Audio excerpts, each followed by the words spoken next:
Welcome back with me, Karima Brown. You're watching The Fix. Now, this week, Oxfam released its Time to Care report into paid and unpaid work and the global inequality crisis. Disparities between the world's wealthiest and the rest of humanity is completely out of control. Less than 3,000 individuals have more wealth than 4.6 billion people. This is because of the global economic system and the way it's structured to favor the few over the many. Now, of course, we are going to be talking about this, and I'm joined by Basani Baloy. She's from Oxfam's Inequality Program, and I'm also joined by Lerato Maduma, who is the president of the Young Nurses Trade Union in Durban. Let me start with you in Johannesburg, Ms. Baloy. This report is quite shocking in the levels of inequality. It says it's out of control. 3,000 people are more wealthy than over 4 billion of the rest of the planet. Are you surprised by these findings at all? I think no one is surprised by these findings. I mean, Oxfam has been making these statements or coming up with these reports over several years, and each year it just gets worse and worse. And so this is basically a continuation of a system, a very broken system that has gone unchecked, and a system that is obviously in deep crisis, as we see nothing much that is being done concretely to actually shake up the system. But what we do see are patchwork policies that basically keep the momentum going. So not shocked at all. Absolutely. Let me bring in you from the Young Nurses Association, Lerato Maduma. The fact that women are actually pulling at the short end of the stick is, of course, you know, as a consequence of the way in which our economy is designed, the patriarchy that feeds into this.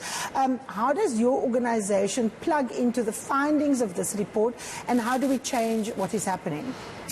You know, Karima, it's extremely damning, to be honest, when you look at this report, but specifically if we have to zoom it into health, where majority of the women are, you know, or the majority is actually women. In fact, when you look at the statistics, it tells us in all stratas that women are the ones that are carrying the healthcare of our country, and 80% of women actually are at the helm of health. But when you look at how this structure is done, you correctly stated it's extremely patriarchal. Women still find themselves at the back end. Doesn't matter whether they're employed by private sector or by government, they're still the lowest paid, they're still the most exploited, and they're still not regarded, despite being in the majority.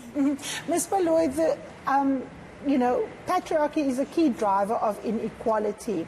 And one of the things that this report focuses on is the fact that a lot of women's work is unpaid. How does one quantify that unpaid work, and how does it impact on whether we see an economy performing or underperforming? Okay, great question.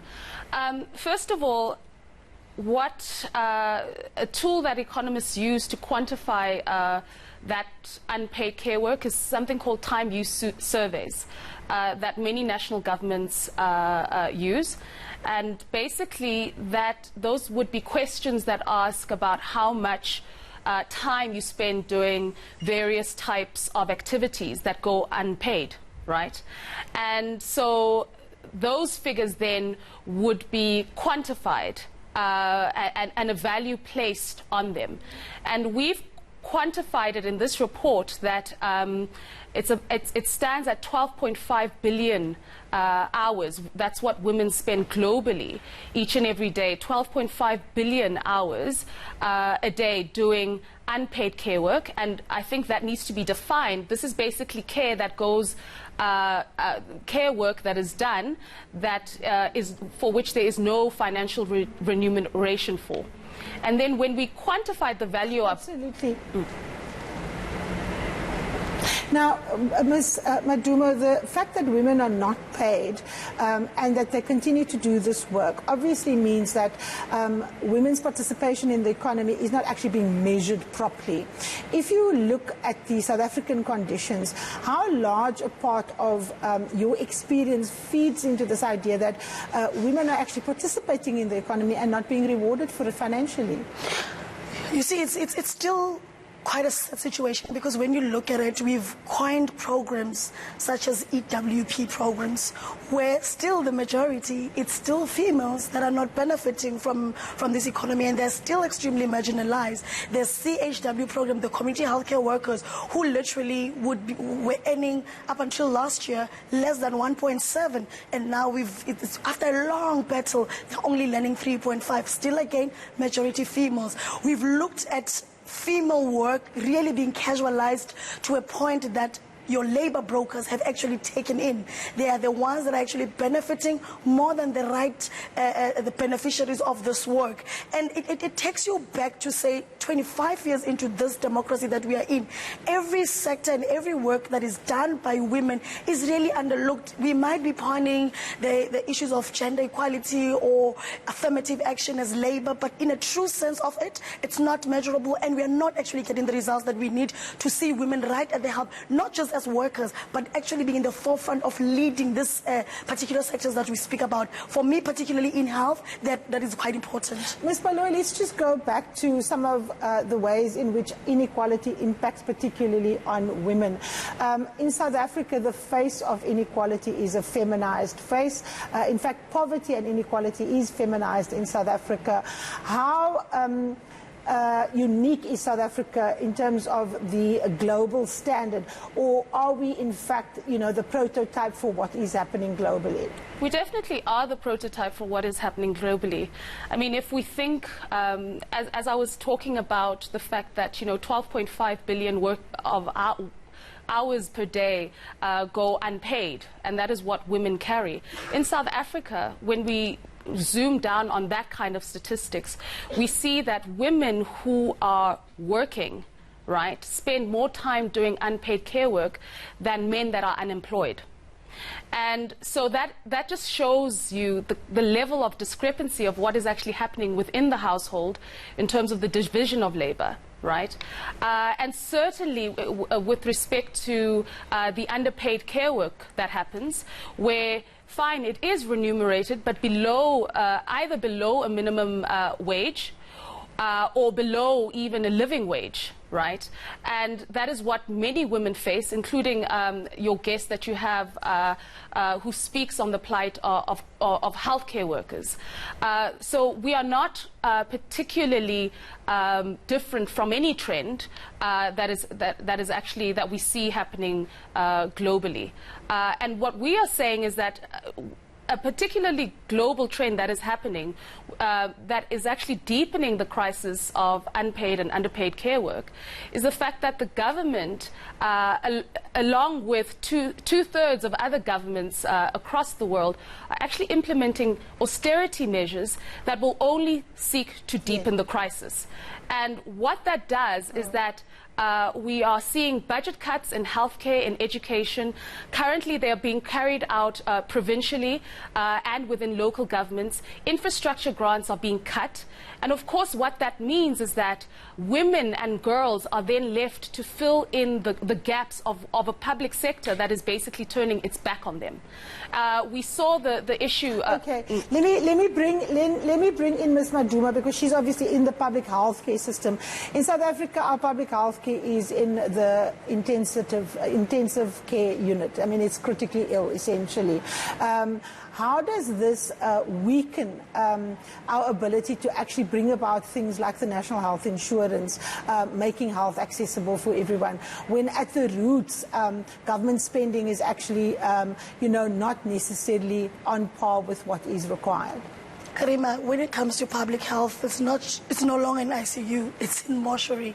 It's in a stage of crisis that is unmeasurable. And to be very honest, you're right. We are saying we are ushering NHI, and everyone agrees we want equality. We want equality for the haves and the have-nots. But in reality, we know for a fact that we are in a state that is so dire that if it's introduced tomorrow, it will fall flat on its face. And I'm saying that because it takes us back and say there are experts in this field, there are people with a wealth of information that we are not tapping into. We are again creating an SOE type of model that is going to fail so dismally if we don't get the basics right. So there is an opportunity that, like I said, 80% of our healthcare force is women who are quite knowledgeable, who understands this. The only thing that is required in this stage is really political will, and to allow that it's not a model that gets to be captured. And whilst the motives are good in NHI, we end up being at a worst case. Currently, Karima, when you look at health specifically, you are sitting with ghost posts, and you ask yourself, if we are actually going to correct this when we can't even account as to how many employees do we have in our system. And secondly, we have not done anything that shows that we really have got the willpower to really change around and turn around. And we are bringing this big model that is going to worth billions. And are we not opening ourselves again for looting and corruption and so forth? And it's clear, is it going to go to the right hands? That is our biggest question. And how do we safeguard that whilst we understand that this model is needed? We need everybody to be equal in this in health. Absolutely. And of course, the big question is to deal with that inequality. Now, the report does come with a series of suggestions. Ms. Baloyi, take us through some of the most urgent steps that governments need to take to deal with this inequality and to close the gaps between those who have and those who don't. First of all, it is to recognize that care work is very important, both as a social value and also within its economic value. And that would mean, obviously, ensuring that to stop this austerity measure that is being put towards public services, and to ensure that we actually are mobilizing resources to so that the work of women or care work as a way of releasing women from the burden of care work so that they can actually participate within the economy, right? That is very critical. And another thing that your guest just also kind of like alluded to is that a lot of this policy happens outside of true engagement with those who are critical stakeholders, such as the nurses. So the NHI, for instance, where are the community healthcare workers? How are they being invited into the policy formulation outside of just commenting on a policy that has already been set? Right? What kind of meaningful engagement is government willing to have with them so that they are also part of, crafting an NHI that is actually going to work? Because without them, it won't work, right? So that is also very critical. Now that is the operational part, Ms. Baloyi. That is the operational part. Let's talk about actual resources, because you were speaking about the fact that governments globally are going for the austerity model, and the austerity model hasn't worked. We've got a very tight situation in South Africa. We're already living above our means. We saw that the repo rate was in fact not increased as a result of the fact that we can't actually be more austere than we already are. What is your expectation from our Finance Minister Mboweni, who is in Davos at the moment, around economic policy positions that will actually get us out of this inequality trap? I mean, the crucial one, what we've seen with, for instance, the corporate tax rate, which was during apartheid at 50%, but now we've seen it decrease to 25%. what are we doing? And the idea around that is that the lower, the better, because it means that there will be job creation. However, that has not actually taken place. And instead, that could be like the increase towards that would be able to ensure that, you know, we are mobilizing domestic resources that can then be put into public services, for instance. Another way is that we've had discussions about a wealth tax. Where are those discussions? How are we, like, where are we in ensuring that that gets implemented? Right? That is one crucial way of ensuring that we do get, the domestic resources that are crucial. We've seen an increase in VAT. Can we please reduce that? Because that, again, affects mostly women and girls. So they are, and another way is that what we've seen when you look at the effective tax rate, right, that has decreased for those earning above R1 million over time, right, when we adjust tax for inflation.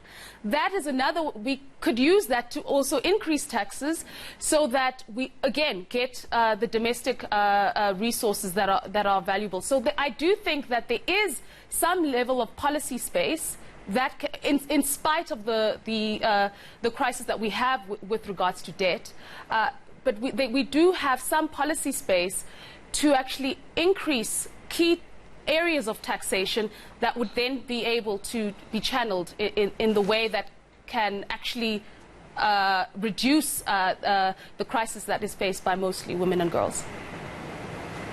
All right, let me ask you the final question, Ms. Maduma. We've got Tito Mboweni at Davos talking to investors, and of course we've got him making his budget speech in February after the State of the Nation address. Your appeal to him in light of the findings of this report? We really are calling upon the finance minister really to heed the call of equality. I think the report itself is quite explicit. I know there's a series of campaigns as well as, you know, rallies around the February 13 when we go for SONA up to the 26th when we're having this everything that's scheduled for Parliament. But really what is important at this stage is that we have a way of going back and taking heed to the fact that we have been working backwards really for the past 25 years, and this must be relooked. Ladies, thank you so very much for joining us. Ms. Baloy up in Johannesburg, Ms. Maduma here. Thank you so much for talking to us about Oxfam's inequality report. Next up, we take a look at the stories making headlines in the weekend newspapers. Stay with us.